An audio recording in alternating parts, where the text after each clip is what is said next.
It's another edition of 90s Night. Welcome back to the program. My name is Benner, and of course, I'm joined with my co-host, Kells McNells. Kells, it's been a hot minute since we've done one of these. We discovered Actually, it's been way literally a longer, year. Yeah. way longer than we thought. But which is surprising. I guess 2025 was a crazy year, and I just didn't realize how fast the time passed in the last 12 months. So we've always wanted to do more of these. It hasn't been a question that we didn't want to do them, but we just simply I guess I don't know. I read something earlier recently that said that the older you get, the faster time goes by. Like your perception of time speeds up the older you get, and I am 100% sure of that now, because it just seems like crazy that we were just doing the last episode, which was our 90s Night episode on Seven, which was a really fun one to do. So I don't know. Happy New Year. And of course, we're in 2026 now, which is great. And you decided that you wanted to do this film for a future edition of 90s Night. What are we doing tonight?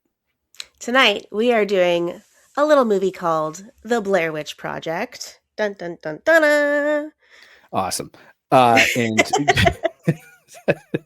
as you can see, if you're tuning into for the first time, thanks so much. We're obviously broadcasting on our YouTube channel, the Black Fawn Distro YouTube channel, and of course, we're actually retransmitted on all the major platforms for the most part, and also on Last Exit Radio now, which is we are sending our 90s Night episodes anyway to that radio station. You can check them out at Last Exit FM, and give them a listen for sure. Full disclosure, I do have something to do with that radio station, but I also have something to do with this program, and we figured, hey, what better way to kind of launch the new year with a look back and a revisit to the Blair Witch Project, which was released in 1999. So we're looking at actually a full 25 years have passed since this film came out, and it's an absolutely awesome flick. And I've got tons of stories to tell you about. I don't think you've heard. But it's a film that's kind of near and dear to my heart. It's something that scared the crap out of me when I went to see it in the theater. And so that's where we are right now. Now, it wouldn't be a 90s Night without you having a creepy cocktail. And what do you got on tap for us tonight? Tonight, I have a little beverage I'm calling Who Put That House There? Because when you're out in the middle of the woods and you find a house, you got to wonder who put that house there. So this is a rustic little blend of rye whiskey, because Heather hates Scotch, but we're Canadian, so we do rye whiskey, root beer, and a splash of vanilla creamer. So it kind of tastes like a root beer float, and it's pretty amazing. Taste test. Let's see. You still got it after 12 months? I still got it after 12 months. I was going to say I should do drinks for streams and screams, but that'd be too many. Then, just that's me throwing shade at you ever. Is that a dig? Is that a dig at me? Listen, let me tell you something right now. Like, Benner's movie reviews are coming back this year. Okay. So it's going to be your year. It's going to be my year. Like, absolutely. Now, listen. Yeah, this is delicious. Yeah. Now, you usually throw this back to me because there is, we like to go do a synopsis for the film, but believe it or not, I actually don't own this movie on any sort of physical media. I think I had the DVD a while ago, but for some reason, I think I sold it, and I was like, I'll pick up the Blu-ray. I thought I had it in my collection. I didn't. So I actually had to watch it on Netflix this one time, but you have a DVD, believe it or not. Surprise, surprise. And why don't you hit us with a synopsis, and let's see what it's got on the Blair Witch Project. Absolutely. So first off, I do want to note this has some excellent special edition features, including animated interactive menus. There nice. You go. As Perfect. Well as which aren't made anymore, which a lot of companies don't make anymore. It also has the DVD-ROM, which features exclusive website access. So there you go. Anyways, the plot description for this film. Why did they put this red font on black background? Holy cow. Now, prepare for a motion picture experience unlike anything you've ever seen, heard, or feared before. The Blair Witch Project follows a trio of filmmakers on what should have been a simple walk in the woods, but quickly becomes an excursion into heart-stopping terror. As the three become inexplicably lost, wow, this is really hard to read. I need my glasses. Keep going. Morale deteriorates, hunger sets in, accusations fly. Oh my gosh. 2 seconds, I have to reset my eyes. Accusations fly. By night, unseen evil stirs beyond these campfires' lights. By day, chilling. Oh my god, my eyes are terrible right now. By ice, chilling ritualistic figures are discovered nearby. And oh my god, this is really bad. Dude, now you can appreciate Their how journey much effort goes into this. approaches. Its red text is so small on a black background, it's impossible to read. As their journey approaches, they realize that what they're filming now is not a legend, but one they are descent into unimaginable horror. Wow, I really should have brought my glasses with me because I cannot read that. Listen, if you're just listening to the audio and Lesson you're walking learned. around, I swear that Kells just doesn't have her glasses. I She don't. can read this. She can read Yeah. the backs of DVD and Blu-ray cases. She can read a good synopsis when she really puts her mind to it. But if she doesn't have her glasses, it is challenging. Yeah. So I And I just want to tell want to our say again, listeners out it's there. dark red font on a black background. Do you have any idea how hard that is to read when your eyes are older and need glasses? Sure, Yeah, whatever you this say. is so hard to read. Anyways, see, that's How neither many here nor how there. many of those house drinks have you had tonight? This is my second. All right. Well, listen, So, I love this movie. I saw it twice in the theater, mhm, and I have a story about that I can share later on for sure. please But do. this was like a cultural phenomenon of a movie. Yeah. We're going to get into the marketing. We're going to get into the what this film, the lasting legacy of this film, and where it's going to where it sits in the hierarchy, I guess, of horror films.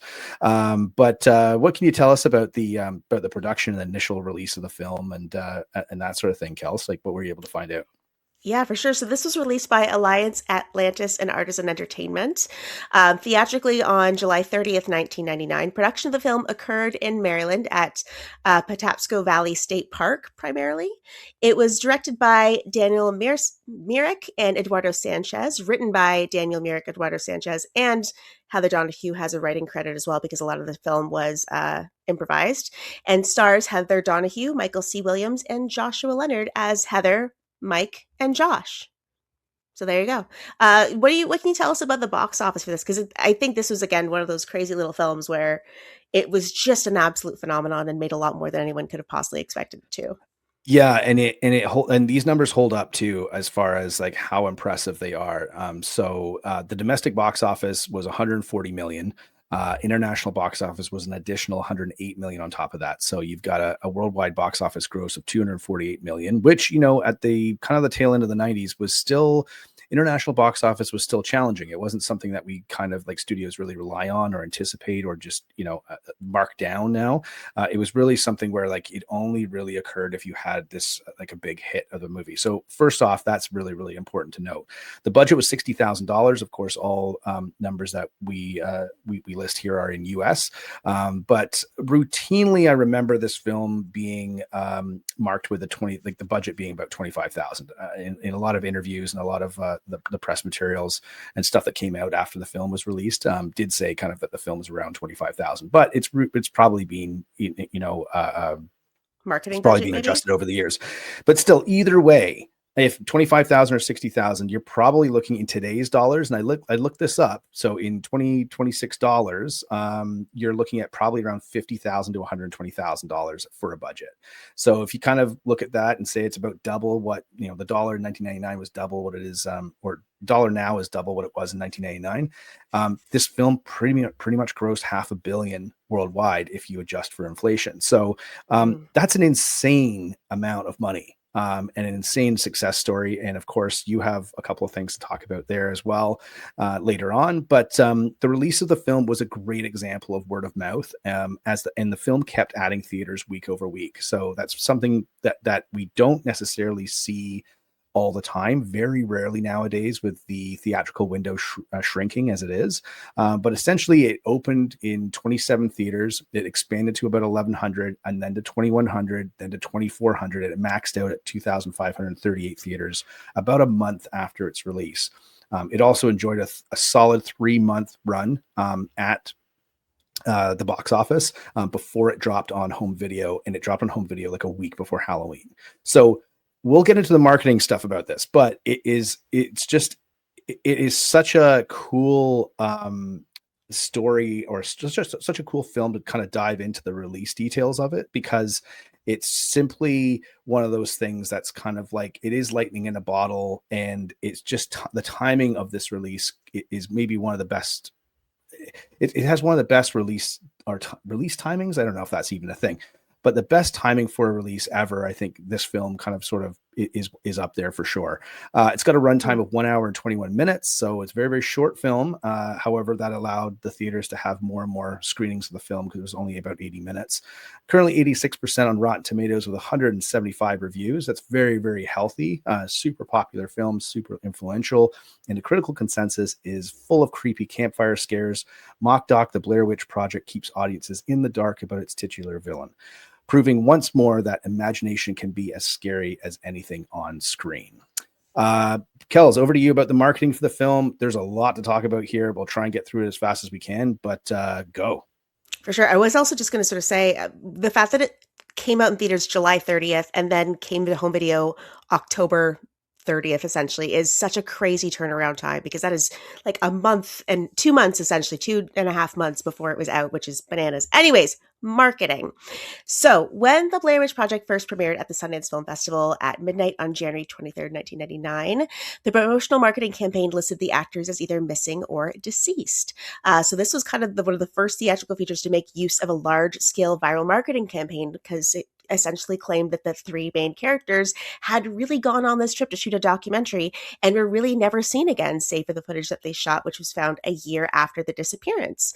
They did a whole website that they launched 1 year prior to the release of the film as well, which is crazy amount of foresight, that set up the premise of the documentary, complete with detailed reports of the search, the recovery of the footage within an old cabin, reactions from the families, and expert opinions. So the three actors were actually instructed to refrain from making public appearances. The myth wasn't debunked until after the movie's premiere, but positive word of mouth had already popularized the movie to the extent that the success completely overshadowed that of the almost simultaneously released big budget horror movie The Haunting, which came out in 1999, starring Catherine Zeta-Jones and Liam Neeson, and Owen Wilson too as well. Yeah, Great movie. And I wanted to add on to this as well, Kels. You mentioned the internet website, the website. On the internet. Hey, we're in. It feels like we're living in 1999. But leading up to the film, there was in fact a documentary about the Blair Witch called Curse of the Blair Witch. And it actually did air on, at the time, the Sci-Fi Channel. 3 weeks before the film's release. And it's funny because in the film they reference the documentary about the Blair Witch that was on Discovery. I think it's Mike that says that, or one of the characters, one of the interviews, someone says that in the actual film. But I distinctly wanted to add this because I remember a lot of people were the essence of the film not being real or not real was certainly, like, even back then it was sort of, people were like, oh, that's not real, it's just a movie. But then other people would say, no, I saw a documentary on the Discovery Network, or I saw a documentary on TV or Sci-Fi or whatever. And it does say that it's real. It's actually a real legend and a real mythology. And that is where I think a lot of the word of mouth kind of started with the film, especially on its initial release. And also, I feel like there's that piece of marketing is maybe the most genius piece of marketing for a film that I've seen, like, ever. And the fact that it was so well done that it kind of like it already kind of anticipated people's reaction to this film, and sort of, like, I don't know, it like you said, the first film that really utilized viral marketing to its advantage. But that documentary is a huge and important piece to the release of this film for sure. Yeah, I think that with the marketing behind this, like the foresight that was needed to kind of create this massive scale production of this creation of this lore of this as a character, and also of like the missing actors as well. Like, I don't know how much time they spent planning out the marketing in advance of the film, but they really must have taken some sweet time to do it because, even if you look at it, it says October of 1994, three student filmmakers would disappear to the woods near Burkittsville, Maryland, while shooting a documentary. A year later, their footage was found. Now, those of you that do math might realize that 1999 is not 1 year after 1994. So they definitely took some time with putting this together and creating the marketing behind it to make it really, really work. Other taglines for the film were the scariest movie of all time is a true story. Another one is scarier than The Exorcist with an exclamation point, which I thought was great. And lastly, everything you've heard is true, which is misleading and also wonderful. So yeah, they really kind of went all out with the marketing on this one. It's also kind of perfect in a way that you can't do that again. Like nobody else could take that kind of idea and make their movie that quote unquote real without everyone being like, oh, it's just like Blair Witch, essentially. Like Fargo did a pretty good job. There's a couple films that did a pretty good job of being like, oh, it's a true story. Ask anyone. But this was really kind of the OG of like, this is a true story. Everybody is on the fence about if they believe it or not, but everyone's talking about it. Yeah, absolutely. And I remember, so I saw this film in the theater twice. And I remember I saw it in so I lived in the country when I was growing up when I was a teenager. So I went to see it in Peterborough, and the audience was they laughed at a lot of the stuff in the film, and it was kind of a weird experience to have. I saw it again in the theater. I went to Coburg, so I went to a different city, which is kind of on the opposite side of where I live, and you could hear a pin drop in that theater. And it was packed. And I remember both of those screenings. Like I think I must have seen it at the end of July, maybe early August. I think it was the end of July, but you could hear like the theaters were packed. Like word was getting around that this is the movie that you needed to see. That it was too like it was so like it was too crazy for it to be a film. Like it had to be real. I remember hearing people saying that stuff when the film was released. And for me, like going back and rewatching this flick, like when I watched it the other night, I couldn't help feel like this movie has aged really well. Mm-hmm. And I feel like it has a lot to do with the fact that I think the comparisons to like Texas Chainsaw Massacre, which is obviously, as you know, longtime listeners of the show will know, is one of my favorite horror movies of all time. I think it has a lot in common, or more in common, with that film than people would like to give it credit for. So, Right. yeah. Anyway, it's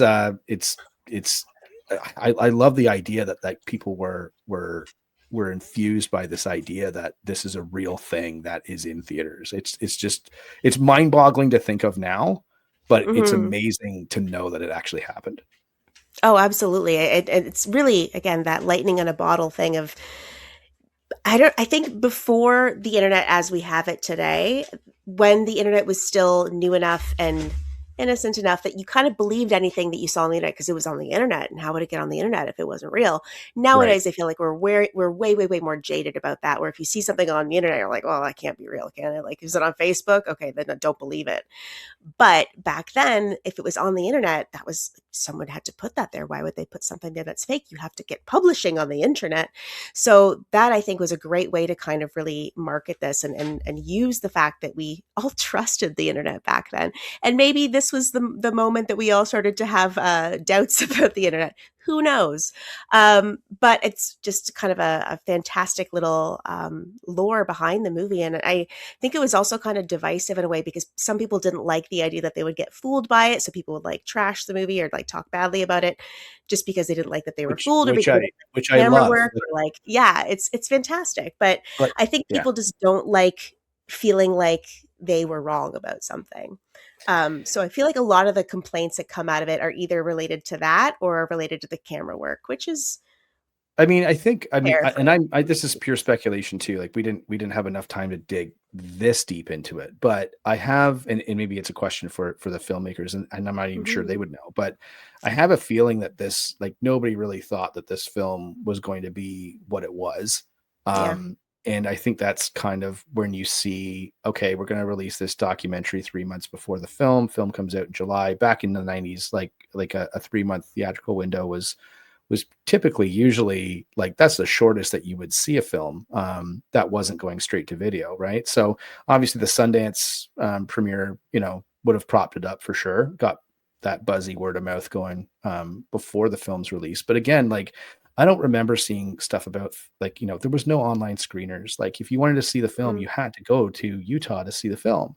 So like word didn't really get around to where I was living, at least, and I'm sure it didn't get around to a lot of other towns and villages and people that aren't really living in those sort of like film epicenters like New York and LA. And I think it's funny. I think as the film became bigger and more popular, I think people really thought that it was just it didn't deserve the accolades and the success that it actually managed to obtain. And I think I think that's a little unfortunate at the time, but it's still, you can't deny the numbers. Like Yeah. if you compare this to other films that have come out, like Paranormal Activity obviously is the is the one that you would maybe compare it to, because it came out relatively, not really, not shortly thereafter, but a few years after this one.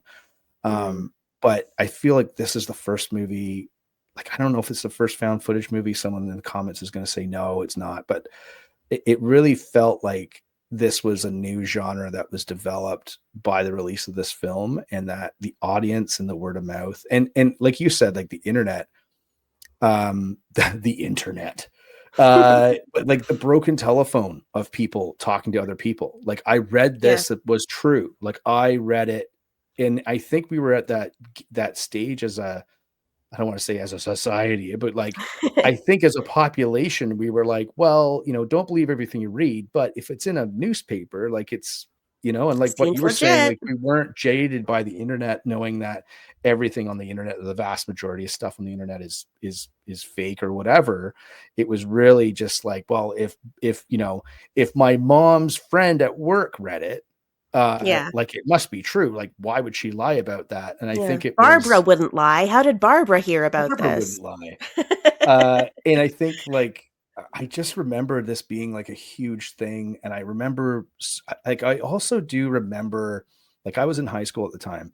And I remember, like, before high school came out, there was some buzz about this film coming out. So it was kind of like at the tail end of the school year. So in like June, and Mhm. then stuff came out and the film came out in July. So that doc, whenever it aired, I think it was early July, but I think there was already, like, if I remember this correctly, I think there was like commercials on it about the film, and like the film was coming out at the end of July. So there was always, all these kids were kind of talking about it as well in high school before they broke for summer. And then that's it. Like, you wouldn't see those people again until, you'd see your friends, but like you would see the vast majority of people at your high school until like September. So I think it Mhm. really kind of created this, it's this sort of like perfect storm of marketing and like timing, as well as the film being brilliant, that delivers. So anyway, I don't want to get too off topic, but let's talk about why we love the film and why, on top of whatever we just said. Yeah.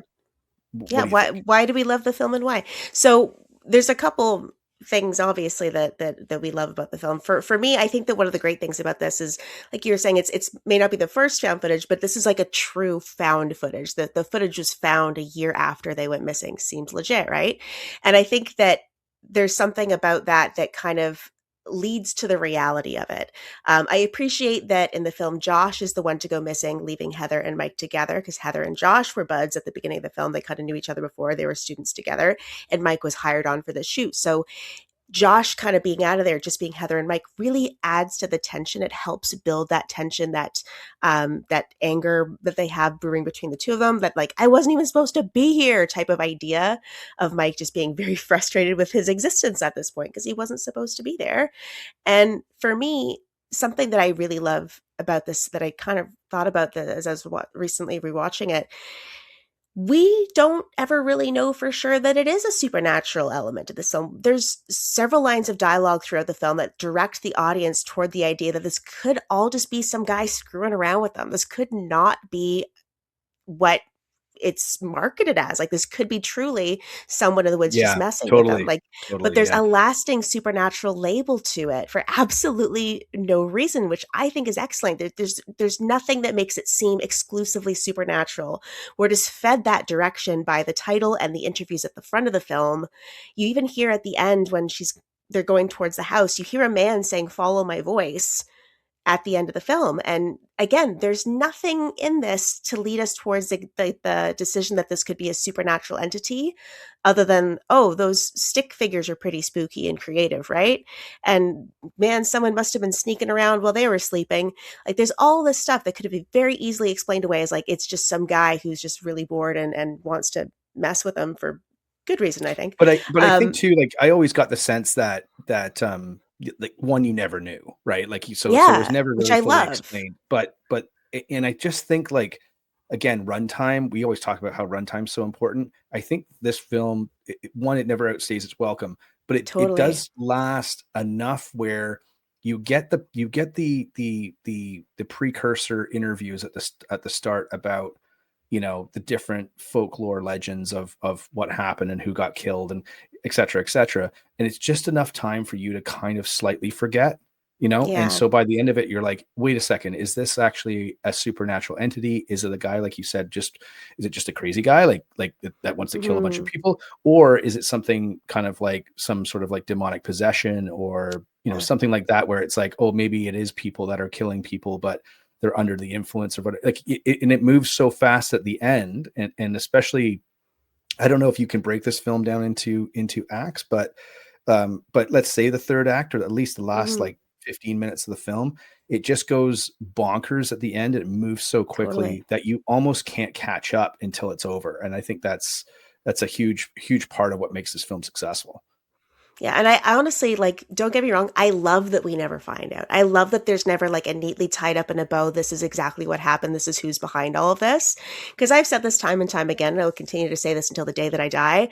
I love movies that don't give you everything. I love a movie where you're not given like all this exposition on a platter and then like everything's answered at the end of it for you. You don't have to think about anything. You don't have to like challenge your mind to decide. It's all explained for you.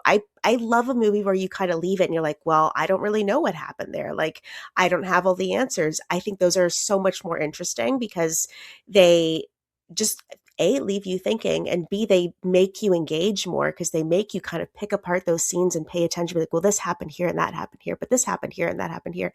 So I love that we don't know at the end of this film what exactly the Blair Witch is. Yeah, and I think like just a couple quick points that I had too was just one, the lack of soundtrack in this film Hmm. really does add intensity to especially like I was mentioning, like those last 10-15 minutes.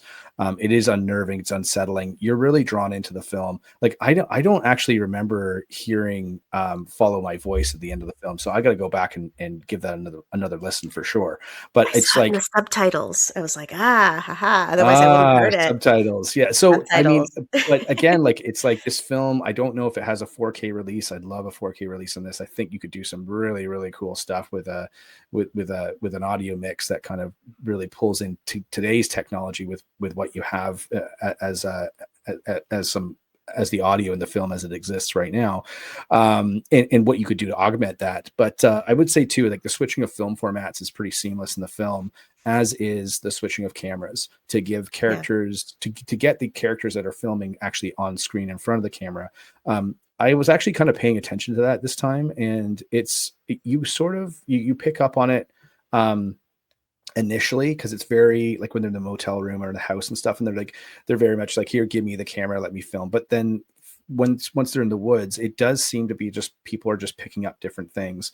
And Hmm. also the uh uh the audio is only on the camcorder, right? It's Yeah. not on the black and white film that they're shooting on, because they have the DAT machine, so they need the audio to pick it up when they're doing the documentary style footage, which is in black and white. But it's actually not actually when they're not doing that. So if they're recording anything when they come out of the tent and that sort of stuff, it kind of gives this sort of like spooky vibe to it, where it's like you're just looking at images and trying to decipher what they are, and not being able to decipher what they are as well. Yeah. I think if they did do a 4K release of this, I would really hope that they don't do anything with the visuals, though, because I think No, that if you clean this movie up too much, it's going to look like absolute garbage. yeah, I think it's just restoring what was there. The audio and And yeah, I mean, there's only so much you can do with the video quality of how the film was shot, but even having some of those scenes with just the grain Like Mm-hmm. it is an unnerving type of thing. And it's different than it's different than just having an all black screen, It's a or vibe. in darkness. It is a vibe that's being copied so many times and mimicked so many times, and that's fine. It's a whole other genre of movie making, right? And that's awesome. No disrespect to anyone who's making found footage films, but I would say the first time that this was on a big screen, like I remember watching this on like a giant, like, whatever, like movie theater cinema screen. And it's like, it was the first time you'd seen like home movies essentially with this Mm-hmm. sort of terror attached to them. And I thought like as well, like, just sorry, going back to those, the pre-story interviews that the townsfolk and the people they track down give on camera, like a lot of the interviews have Heather in them asking Yeah. Heather on, like in the audio, asking the questions, which, nowadays is really common in documentaries, in sports documentaries or movie documentaries. You always hear, there's this revelation, and like you can hear the interviewer ask the question off camera. But when this movie was released, that's very uncommon. It was very much like, here we're interviewing people on the street. It wasn't necessarily asking them the question. So it gives this sort of kind of feeling that like you were mentioning, that like this is actually found footage that they found a year after these kids went missing. And sorry, just going back to your comment too about, the movie was released in 1999. I can't remember, but I do have a feeling that they kind of had said, like, in order to get this to be able to, in order to have this film released, they had to kind of jump through a bunch of like hula hoops, and that's sorry, hula hoops, Mm-hmm. jump through a bunch of hoops, and in order to get the film released. And that's why it kind of took a few years to do so. Like, it's all nonsense, right? But just brilliant stuff, where it just seemed like this movie and the marketing behind it was like, anytime it had like two or three questions answered, right, that it knew everyone was going to ask. Like, there's no way Right. that this can be true. Well, it is true. Oh, well, what Yeah. about this? It's like, oh, what about this? And so I think that just kind of it allowed people to kind of let their guard down a bit, and see sort of this film, like, just accept that this film was something that they shouldn't see. And it's just Yeah. very, it feels uncut, like, even though there's some editing in the film, but it does feel like this is like legit footage. And the actors, which we'll get to probably after the break, and talk about them and how they actually add to this film, and what they did on set and that sort of thing. So let's take a quick break. Of course, you're listening to us on the Black Fawn Distro YouTube channel, and also you might be catching us on Last Exit Radio or wherever you're listening to our podcast. Thanks for tuning in. Don't forget to follow us at Black Fawn Distro on Instagram, and subscribe on YouTube, please. We definitely appreciate it, and it helps us get the word out about this show, as well as all of our other programming and the interviews that we do, to shed some light on independent filmmakers, actors and actresses, and whoever else is involved in the filmmaking process. We love movies. We'll be back after the break, and here's a quick word from our sponsors, maybe some tunes. I don't know. Let's see what happens, and we'll catch you in a few.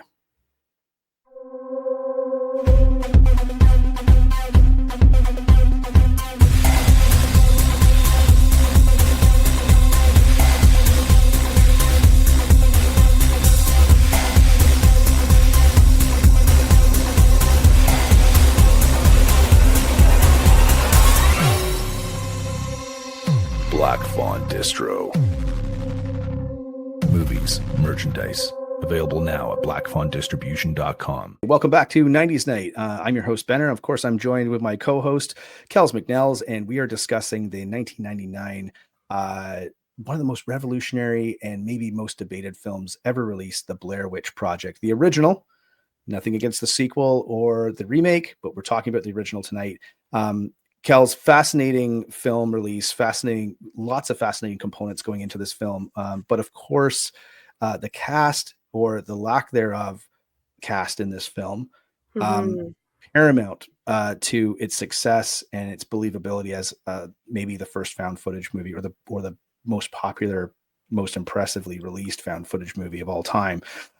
Let's talk about the cast, because I think it's really, really important to kind of dive in on these actors and their story too, because I think that's important. But also just from the sheer fact that they are so well put together in this film, where some of it was ad-libbed, some of it Mhm. was like off the cuff. They didn't really have anything to match this up to. They're just kind of filming this, like they're running around just filming this movie. But the actors are so believable in their roles, that it's, and we'll throw up a couple of lobby cards just to kind of, you know, throw these awesome actors on the screen for sure. But it's just fascinating how this kind of came together and how they were able to kind of interact with each other in such a unique and sort of authentic way.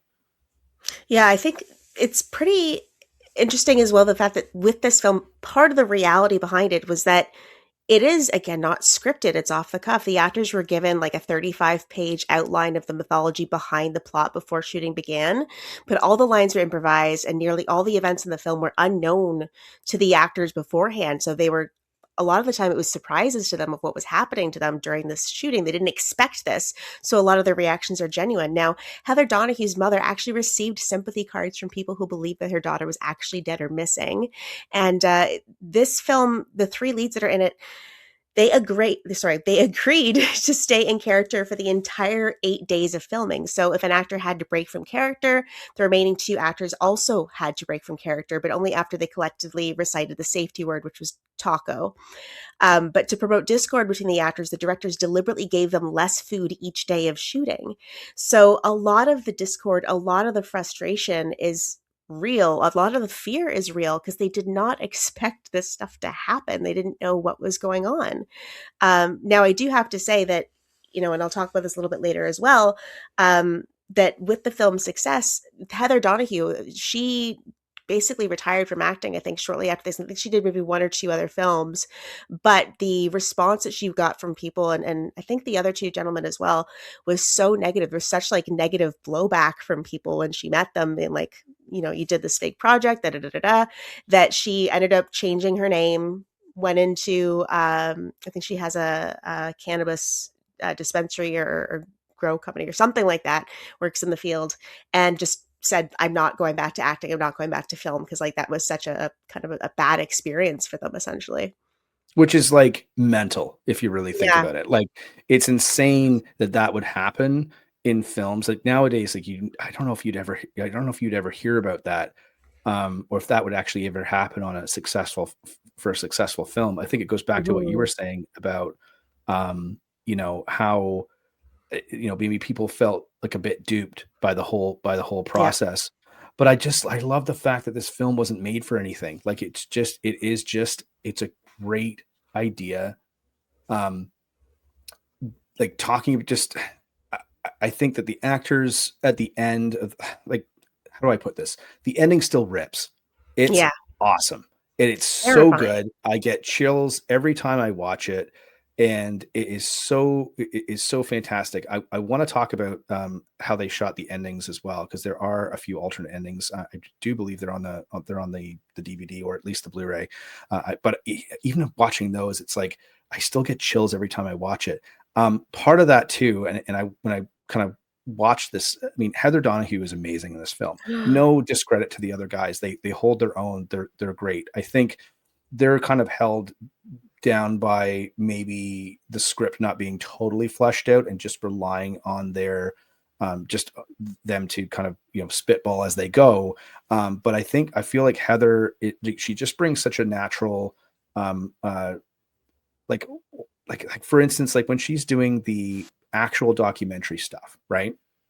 At the start of the film where they're shooting on Coffin Rock, and she's talking about, like, she changes the inflection of her voice. She seems to Mhm. have like this sort of like she's trying to be like this professional uh this professional documentarian, when she's not. Like, her character's not supposed to be like this. So it does seem like you're kind of watching, and you are watching, a little bit of a movie inside a movie. Yeah. And the fact that she brings this sort of like natural ability to that is I think sells the idea of this whole thing to begin with. And at the end, Her screams at the end of this Oof. movie are insane. They help sell everything. It's like she's hyperventilating, and that is happening like repeatedly over top of Mike's pleas Yeah. to search the house to find Josh. It's an amazing thing, and obviously throwing this like still up onto the screen. This is it's obviously her talking into the camera, apologizing to everybody, and saying sorry that everyone's lost and they're probably gonna die. It's such an iconic horror scene that it sucks that she doesn't get maybe the recognition that she deserved in a career sense, because this Mhm. movie was so good when it came out. And that's really unfortunate. I just don't quite understand how that was just kind of accepted. And like again, it's like I the alternate endings for the movie, they're basically the last like 2 minutes of the film. So there's Mhm. different endings. So spoilers alert, guys. I think we prefaced that at the start of this episode, but whatever. It came out in 1999, guys. But just It's a if you cultural don't want to hear phenomenon. You should cultural know. phenomenon, you should know. But if you don't, uh, essentially it's the scene where Mike's looking for Josh, and the one camera kind of drops, and then and Heather goes into the basement, and there's four different I think there's 3 or 4 different alternate endings, and all it is like is Mike is in a different position. I Mm. think Josh is in one of them. But it's so crazy that there's one where Mike is like, I just got chills thinking about this. There's one where Mike is he's facing forwards. And it's so much different, like in a bad way, than when he's Mhm. standing in the corner. And I remember like when this film came out, like one of the things that people would do, especially like in the fall, like when everyone went back to school or university or whatever, like people would like turn off the lights in like an apartment or something, and they'd go stand in the corner and wait for the other person to come in just to freak them out, because everyone knew. And it's this weird thing. I don't know why that works so well. The other ones are just like not scary. Not as Her screams effective. sell Yeah. it. Like Heather's screams are still all there, She's in and they still hysterics. sell. Like you're still kind of peering around the corner with her in the camera, and you're like you're terrified of what you're going to see, but it just doesn't have the same effect of just like Mike standing in the corner, like facing the corner. And Mhm. it's such a brilliant sell. And I just think that ending rips so hard. Like it's so good. And it's still scary to this day. So Yeah. I mean, for actors that were really kind of like, I guess, student actors themselves, like at the time, it's insane.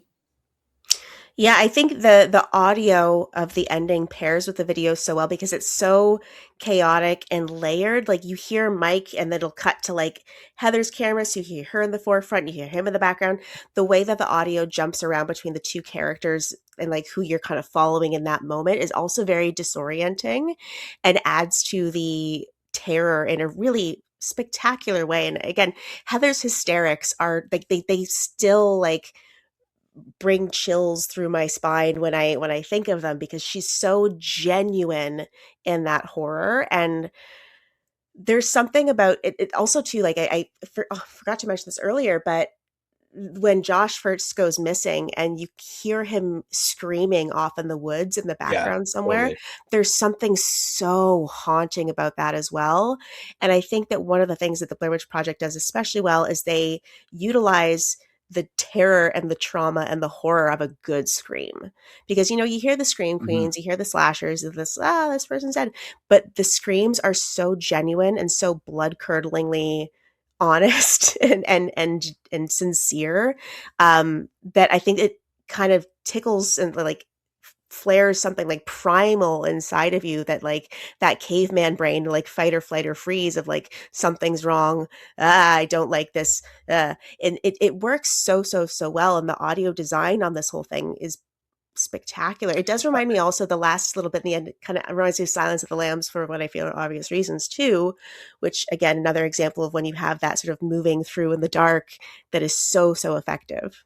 I think it's like I have a feeling it has something to do with childhood, right? Like I feel like when with most kids, I don't want to speak for all kids, but like I can tell you that I did, and you chime in on this too, Kels, is that I always remember being afraid of the basement, right? And that's a Mm, common feeling that people have. Like as for a sure. kid, like you'd run downstairs and you grab whatever you needed to grab from the basement, and then you got the fuck out of there, and you ran up the stairs as quickly as you can, or if the light went out or whatever. And that's utilized in horror movies all the time. Mm-hmm. And Conjuring and in all kinds of films it, even Home Alone, right? It's like going into the basement's scary, and your imagination sort of like as a kid would run away with you. There's monsters in the basement, there's something evil down there that's going to get you if you're in the dark with it. And I think maybe going back to your Silence of the Lambs reference is like it is yeah, there's something primal there because of the unknown. But I think even in this movie, it's like it ends with like these characters going into a basement. They don't know what's around the corner. It's dark. There's no one coming to help them. And I don't know. Maybe it's just that thing that's like in it's part of all of our DNAs, at least at least in the Western world, I guess. Right. I mean, that's the only thing I have to compare it to, but I wonder if it has something to do with that, because it does feel like it gets me every time. I know what's happening. I know what I'm going to see, but it just makes me feel not good. Yeah, I think there's something about her hysterics paired with like the pleading tone when she's calling for Mike at the end when he's not responding. Like it's that primal reptilian brain of like something not good, don't go down there, run away. Like you feel it in your bones, and it's so super effective. I think that with the film in general, the camera work is not meant for the big screen. There's too much jostle in general, I think. Oh, However, enough. however, um, I think that's one of the major complaints people had about it. I was like, oh, I got motion sickness in the theater, and I get that. But I think I enjoy watching this on a smaller screen, partially maybe for that reason. But you turn the lights off and you sit there in the dark and you watch it, and that final scene, if you have the volume loud enough and the lights dark enough, oh brother, it is effective. Chilling. It's very effective. Chilling. Yeah. And Yeah. I would also say, like, comparing this to like to Texas Chainsaw Massacre, like, again, I might get, crucified for this, but I feel like the ending of Blair Witch is better than the ending of Texas Chainsaw Massacre. But it's very, like, I'm talking about the very end. Mm. But Texas Chainsaw Massacre does have that scene. Again, there's no soundtrack in this scene, the dinner table scene, where it's so chock full of I don't like this. Like, these are the vibes. I don't like this. I don't like it happening to these people. I hope Yeah. I hope to God it never happens to me. And I don't know what I would do personally in this situation. It just adds like levels of fear and anxiety and discomfort to the viewing experience. And when the viewers like and I think where Blair Witch kind of like it sticks the landing so well that it's literally the last thing you see. And I keep saying this to up and coming filmmakers that I talk to from time to time on panels and that sort of thing, is like you got to stick the landing, because the landing on a movie, it's the last thing people see. It's the first thing they're going to think about. And so I know there's a lot of back and forth and conjecture about the theatrical experience and whether or not we need it anymore. That's a conversation for a different podcast, perhaps. But I would say that like this stuck the landing so well that everyone, I think, or a lot of people, got that vibe. And when you leave in the theater and you're driving home and Sitting in silence, just like, oh sitting my in God. silence and like, and again, as well, like, sure, like I didn't think it was real, Mm-hmm. but you got to think that like a lot of people left the theater and said, oh my God, like I can't believe that is just absolutely disturbing. And I can't believe that happened to those people. And again, going back to what you were saying, Kells, like you actually don't really know what happened. Mm-hmm.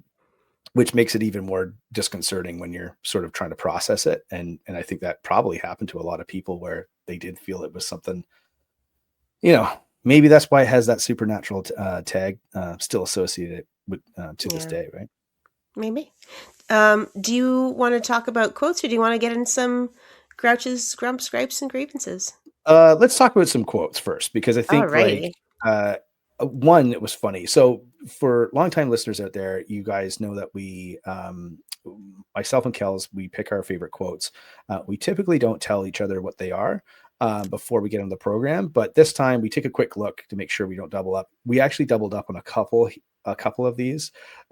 So I don't want to steal your thunder, Kel. So you can go yours first, and I will reiterate as to which ones I had on my list too. Sure thing. So I love Heather's quote, which is really iconic in that scene with the really from here up, from the nose up. I'm afraid to close my eyes. I'm afraid to open them. Because something about that really, you understand that level of fear. I think that's super effective. When the stickmen are hanging from the trees, Mike says, "No redneck is this creative," which I think Hence is my name. Hence my name. creative I redneck. had those two on my list Yeah. because they're fantastic quotes. But yeah, that's so I doubled up on two of those, but go ahead. Josh says, personally, I think it was someone effing with your head. Heather says, but nobody knows we're out here. And Josh says, yeah, but you ever seen Deliverance? Which again points to like maybe some guy really is just messing with them out in the woods. Who knows? I love that we don't know. That's perfect to me. And then the last one of Heather of the joy of being in a real movie. Which I loved, and I think that's such a great quote. Just to say, like what are like you're watching something like something about telling people something about telling somebody that's when it's not real and telling them it's real, and then eventually just keep saying the same thing and people start believing it. And I think like that's an interesting inclusion in the film, which you would think that maybe they might remove, but it just adds that another kind of small little layer to the idea It's that like a little these are real like kids, right? Inception level line of dialogue, essentially. Because like Yeah, it's a real exactly. movie, And but it's a fake movie, but it's a real movie, but it's a fake movie. It's a real, yeah. like another thing too is like there's a Dutch angle shot of the cemetery at the start of the film when they're Mm-hmm. filming their documentary, and I'm like, you can't help but think that that's just a quick little shout out to Night of the Living Dead. But it's like, of course they're student filmmakers, of course they're going to reference that because they're Absolutely. shooting in black and white, they're shooting in a cemetery. Like it makes sense where it's not like nothing is really like too on the nose, I don't think. And there's a couple things for sure, but yes, we almost had the same quote, so that was pretty funny.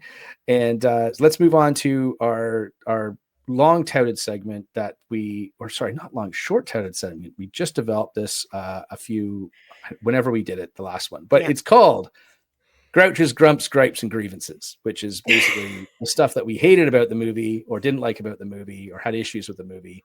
Usually this is a pretty short segment just because we love reviewing films that we love, but let's get into stuff that we thought maybe missed the mark in this flick. Mm-hmm.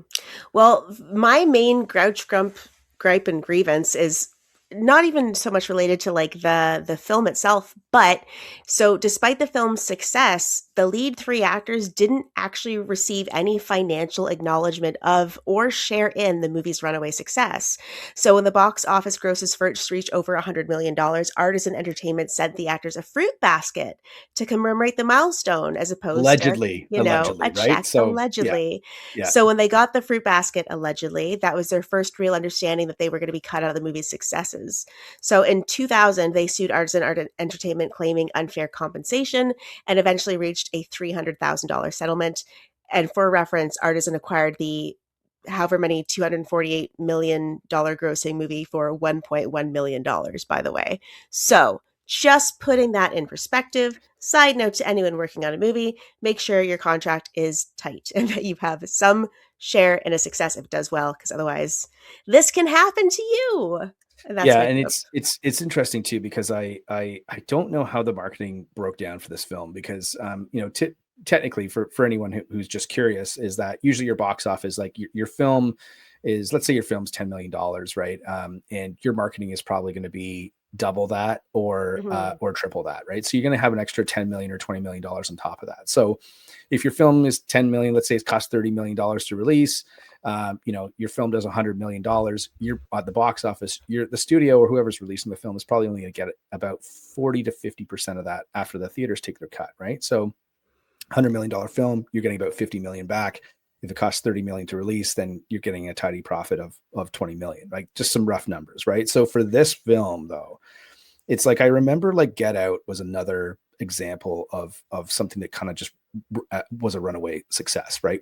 Great word Just of word of mouth. mouth. Yeah. The film didn't cost a ton to make, and I think Blumhouse spent, I think the reported number was something like 40-50 million dollars in marketing spend, right? Just to kind of drum up the excitement for the film. But I don't know if this movie had that. I really do feel it was just like putting it in theaters and people walking through the door. And So rumors, just like you rumors circulating online, creating a fake website. Like really, that did a lot of their heavy lifting for them. and how much of that, let's say $248 million in 1999 dollars, like is, Hmm. where did that go?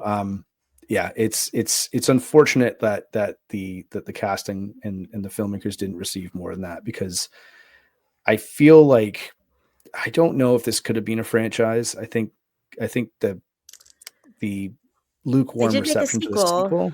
Yeah, I've Yeah. seen it. Also, side note, shout out, friend of the show, Jason Rockman, who used to be in Slaves on Dope, was a band, and that was on the Book of Shadows Blair Witch 2 soundtrack. So big Nice. shout out to Jason Rockman. Just celebrated a birthday recently. Happy birthday, bud. Thanks for all your support for the show. But just a nice time. Hey, maybe we'll do Blair Witch 2 at some point down the road. Released in 2000, so I don't think that Yeah, I was gonna qualifies, say Kells, but it's if this was 99. yeah, exactly. So but yeah, I mean, I think like it's so unfortunate, right? Because I think Hmm. like this was a great idea, and you never know where these actors and filmmakers could have gone career wise had they sort of been given the sort of like a step up, right? And Yeah. an acknowledgement for what they accomplished, which is looking back 25 years later. Like, I was surprised how well this movie has aged. And there are some, I know we're in the gripes, grumps, grievances, or whatever it's called segment, but I am just so surprised that it's aged so well. Um, Yeah. I think I because of the think, simplicity of the film. yeah, and the fact that I think it's harder to make a film now with like the internet and cell phones Yeah. and social media, and everything sort of tries to tie into that somehow. And I feel like this is a movie that, if it, whatever generation, like Gen Z, Gen Alpha, whatever generation that is not me, watches this film, goes, yeah, but like that's so weird. Like everybody smokes. I'm like, yeah, everybody smoked in the 90s. Like Yeah. that's how it was. There are no cell phones. There are Yeah. no people. Like, I mean, like when Josh is saying, look, like my girlfriend's not is going to realize that I didn't come home and that I didn't call, and that's weird. But we had to wait a couple of days. It's like you had to actually wait a couple of days. I don't think people have concept of that right now, but Hmm. that is actually the way it used to be. And I feel like this movie does feel like it feels like Texas Chainsaw Massacre. It feels like Deliverance in that way, that it's a snapshot into that decade of where it was made, and that Right. it's like a time capsule of that, and it's really hard to touch that with sort of any sort of like negative grievances. However, Yeah. um, That said. that being said, I know that the one thing, and it's funny because again, we don't look at each other's notes, but we glance at them when we're putting them together just to make sure we don't stumble over each other when we're recording.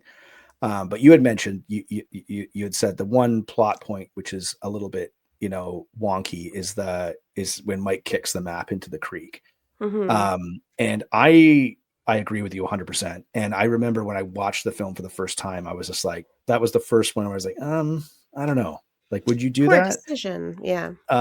I think it plays better now. Like, I feel like it's like, there's something about, like, I remember, uh, I asked, my Google speaker the other day, for something or other, and it was referencing, MapQuest.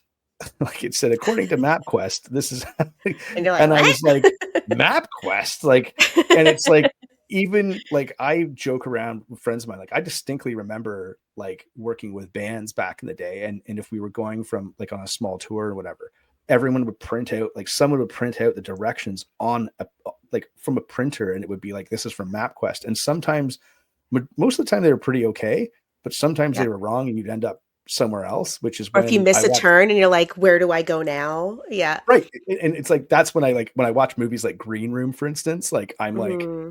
oh yeah, man, you have no idea this could happen. This could happen so easily because you're so like you're not you don't have the you don't have every GPS in the palm of your hand, right? So I Yeah. don't know, but your thoughts on Mike kicking the map into the creek, is that the weakest spot in the film, or how do you roll with that? Yeah, so I think watching it again, like, similarly, the first couple times I saw it, I was like, "Why would he do that? Like, that's so foolish." But watching it back, like, the slightly manic laughter he has when he's, like, saying, like, "I kicked that into the creek, it was useless." It's like, I get that. They've been out in the woods for so long. Everyone's starting to get a little loopy, a little bit cranky. He just, in a moment of frustration, just said, "Whatever, this ain't working, screw it." I get that, and the map, to be fair, wasn't doing too much for them anyways. If it was like, oh, I kicked the GPS tracker into the creek, then we're having a different conversation. um, but I do understand the frustration of like a map that just like isn't working for you, or not getting anything out of it, whatever, kick it into the creek. But that said, at the same time, you still, like, you could have found some use out of it. Like, if you hold on to it, who knows, maybe after another 2 days of wandering, you might see something that looks familiar on the map, and then you're like, It oh, it there we seemed to are. me yeah, it seemed to me like I couldn't get a read on this, but seemed to me Mhm. like the map was like what do you call those? A topographical map, I think. Mhm. This is going Well, 'cause it's the man, take woods, me it's not back like to like there's grade roads, 9 like geography.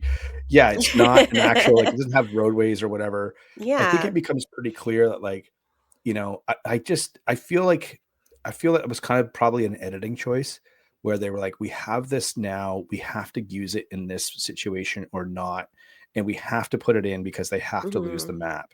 And I'd love to talk to Eduardo Sanchez about this and just ask him about this because it does feel like it's a bit odd, or it's not explained to like it's almost like they needed another line or something that happened before being like, I can't read this map or something like that. Like, but again, for what they were working with, like it's a very, very minor gripe, Mhm. but you have to lose the map because you can't have the audience worrying about the whole time, like It's like, "Why don't because they just go south again?" having Or said this, whatever with the like at the compass.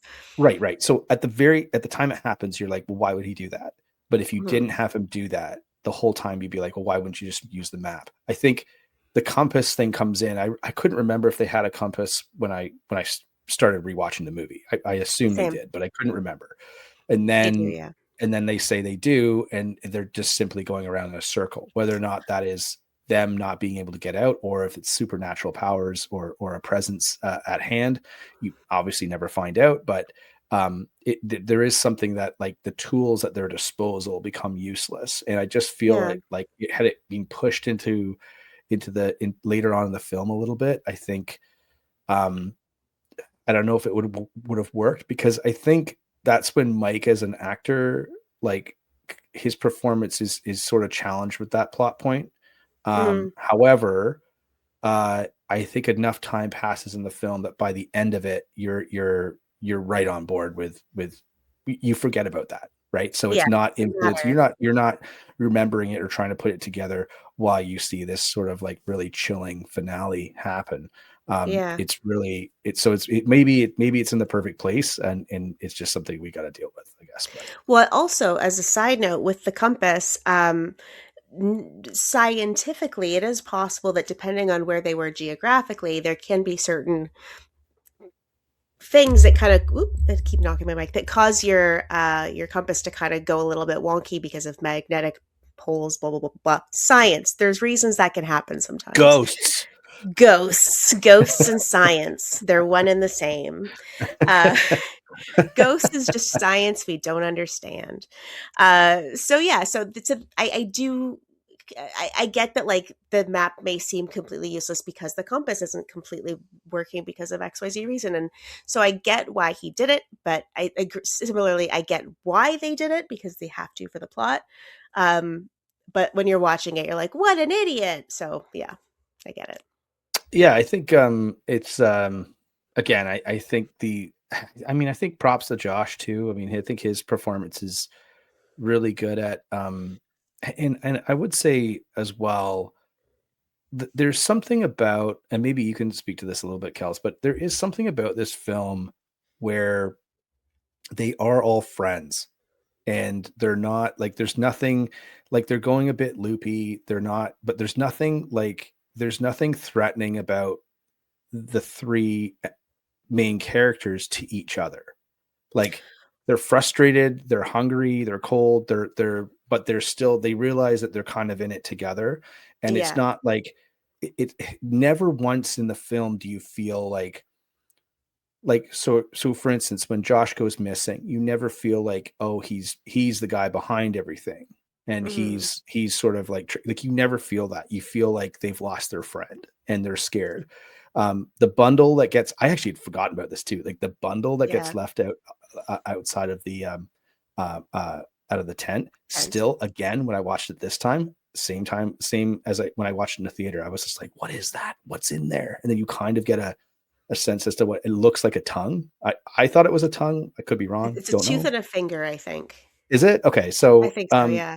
hard to It's make out, but like it's it's hard to make just like, out, oh God, it's but I weird. like It's that like, it's hard to make out. It's hard to know, and so you're like, "Well, what could it be? Could it be yeah, a and it's tongue?" not like this threatening thing, right? That's like Mhm. especially with the like the combination of like one girl, two guys in a way that's like, would this work if it was three dudes in the forest? I don't know. I don't think so, right? And of course, like it's just different. It's just the dynamic that they have in setting up these characters and how they execute it is just it's perfectly done, so it's not overcomplicated by Yeah. something that you would feel like is maybe you would probably see in a movie made today. Yeah, I think because with Mike, like Mike is kind of hired on as like a cameraman that like they didn't really know him previously, but they kind of developed that friendship through spending time together. The one Right. thing that I kind of like could just hopping back to the supernatural thing as well is I think it's Josh kicks over a pile of rocks, hence why today I am kicking piles of rocks. Um, and that's sort of like when all the spooky stuff starts happening. So I think for some folks are like, oh, he kicked over this pile of sacred rocks or whatever, and that's kind of what angered the witch and blah blah blah blah blah. But also Right. it could just be a random coincidence. He's kicked off the rocks, and that's just the night that like stuff just started happening.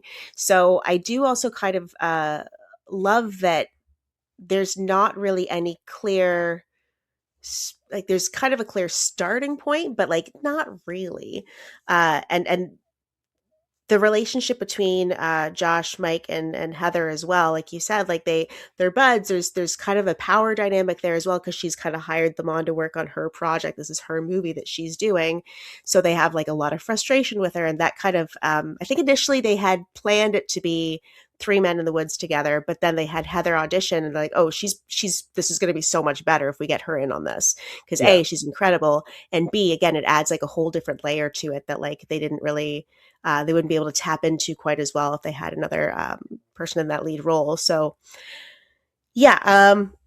Final thoughts? Any other comments?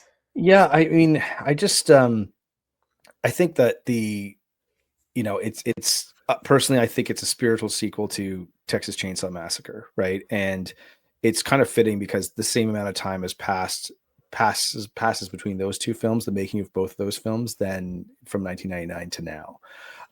So I think that I personally think it'll age it just the same way. I think in 15 years from now, when the film is 40 years old, I still feel it will resonate with people that watch it, and it has a lasting impact, of course. I think it's kind of it's like it feels like it's the first of its kind and the last of its kind all at the same time. Mm, The ending still rips. Like I said, I think it's one of the best endings ever put to film, which I think the filmmakers should gladly hang their hats on. And like I mentioned before, it's like it's lightning in a bottle captured within a perfect storm of marketing. And near the end of the last century, when we didn't know where we were going in 2000, and a lot of people thought like it was just this weird time, I feel like it just could not be replicated. It can't be replicated. I think it's just this one thing, this thing that just existed as a found footage film that created a whole new subgenre, and obviously lots of films that came after it. It's just crazy that it's 25 years old. yeah. And I think that, I think that in the end, I think film fans and horror fans, especially, I know they already look fondly back on this film, but I think you will continue to that will continue to happen, and I think younger audiences will also discover this film as well, which makes it it probably will make it that much more compelling for years to come. Yeah, I think as a lo-fi film, like it really kind of stands out, partially because it just built that whole legacy. It started a wave of found footage filmmaking with like Paranormal Activity, Wreck, Cloverfield, Poughkeepsie Tapes, Exhibit A, Grave Encounters, Hell House LLC, this giant, huge, Yeah. like an entity that became found footage as a subgenre. There's a whole like website or app, even Found TV, that's just dedicated to found footage horror films. And this also kind of inspired a generation of DIY filmmakers as well. This is like truly like the go out, make a movie with friends type of thing. That I think in a time of like, or in an era even of big budget, mainstream marketed, broadly accessible horror, such as The Haunting, which came out around the same time, the Blair Witch Project is truly unique, um, because it wasn't like part of that teen horror cycle. It wasn't part of the 1990s spin that they had where they were just trying to do everything like big and broad and making everybody come out to spend their money at the theaters because we know you have the money to spend at the theaters. Why not go see a movie? This is crazy fun. Yay, whole family. This film Right. is truly something different, and so much so that it's almost too easy to mimic, because it's difficult to do any found footage lost in the woods type of film without the comparisons drawn to this. So it's really kind of become this phenomenon in its own way that like it was kind of the not quite the first of its kind, because I guess if you think about like Evil Dead, you had the cabin in the woods idea, but the Lost in the Woods, this is really kind of the seminal film of that particular subgenre. And it's so hard to think of any movie after this and not be like, oh, like Blair Witch. So Yeah. yeah. Yeah. I think I also we had, I think we skipped over this, just the name of the movie itself, like the Blair Witch Project. So simple. Um so simple, but usually but also doesn't telegraph too much either. What are you watching? Is it real? Oh, this was the name of the project. Like it gives this sort of authentic sort of realism to the entire Yeah. to everything that's attached to it. Because it's Which the is name of the like, project that they were making, but it's also the project is like what happened to them.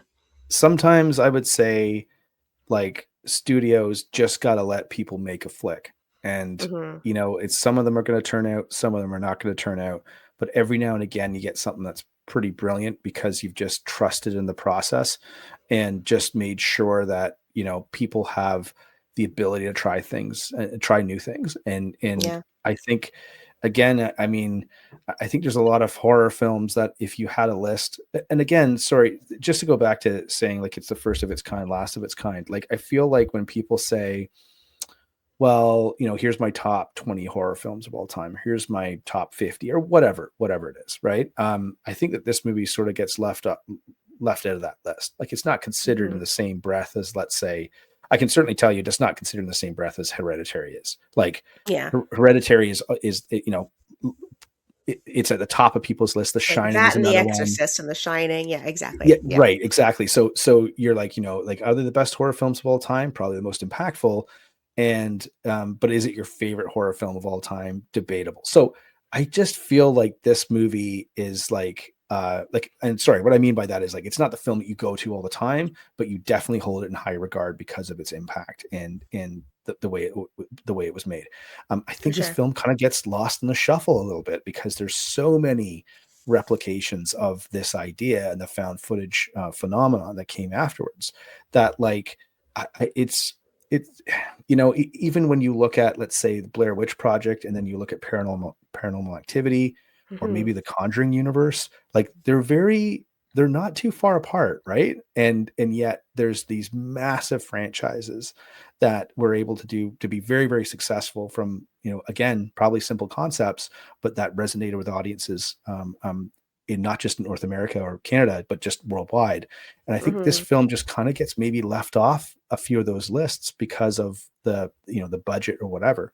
But it's such a monumental success for the filmmakers that made it, like creatively, right? Obviously not financially, like you stated, but just overall, for a film of this size, to make that much money and that much of a cultural impact, I think it has to be on any top best list imaginable because of those reasons. So Yeah, it's definitely one of the most important horror films of the last however many decades. Like just in terms of its reach and its influence, and yeah, I get what you're saying. Yeah. It's maybe not one of everyone's favorites. It's maybe not one of the best, but it definitely had a huge impact and a huge influence. Yeah, I think so it's like it's not a film you're gonna watch every weekend type of No. deal. Like, it's not like Halloween or Nightmare on Elm Street. You might not even watch it every year, but it's like every few Mhm. years you go back and watch and you go, man, You're this like, is like it that still feels ending. like it's the ending. It's the ending. And It's it's the like ending. I think too, like again, I mentioned this previously, but like just kind of going back and watching it, and you're like, okay, so I'm not watching this as like a current film. I'm watching it as a snapshot into the late 90s or of the late 90s. I think that changes the perception of the film a bit and in a good way. And I think, Yeah. like, I just think that that's one of the, I forgot to mention this, but one of the things Mike says is he says he's upset that he's not going to be able to see Cal Ripken play again. And of course, Cal Ripken didn't retire till 2001. He's probably the most famous Baltimore Oriole to ever play for the baseball team. And Baltimore's set in Maryland, so it's like it has this kind of like almost like it feels like a real person that's like never going to see this player play again, where he retired in 2001. So it's very much like that made me laugh because, as you know, I'm a big ball fan, but it was just like it does feel like the snapshot into 1999, which I think is, and at the time, which 1994, right? I think Yeah. is 94. when the footage is said to It's have when it's said to set. have been shot. Yeah. Set in Yeah, 94. so fascinating stuff. I thought that was I think that's really cool. So Yeah. all right, that's all I That's all got. she wrote. Yeah. That's all she wrote. Hey, we almost kept this as an hour, but when So it comes close. to a film that is near and dear to our hearts, and we've got a lot of stories and a lot of stuff to say about it, sometimes we go over the hour mark. So we do apologize for that, but thanks again for tuning into another edition of 90s Night. Of course, you can catch us on YouTube. Please follow us there and subscribe to us there. You can also follow us at Black Fawn Distro on Instagram. And of course, you can catch us on any of the other retransmissions that we have that are out there. Check the platform, see where we're at, and you can catch us on Last Exit Radio as well. So if you're listening to us on that platform and that station, we do appreciate you tuning in as well. Of course, I'm your host, Benner from Black Fawn Distro. I'm always joined by Kells McNells. Kells, thanks so much for all your insight and your notes and your research on this episode. Really, really do appreciate it. And I guess that's all we have. I'm going to throw up, you know what? I'm going to throw up the missing sign because we forgot to do it. This is the Yeah. missing. Take away the banner. We got to Take read away the their banner. descriptions. Take away the banner. This is There the we go. missing poster, Poster. part of the poster for the cast that was put out to help promote the film. Anyway, that's all I got for you guys. Thanks so much for tuning in. We'll see you next time. And again, Kells, thanks so much for your help. And yeah, let's maybe do this like sooner rather than later. We'll try this time not to wait an entire year.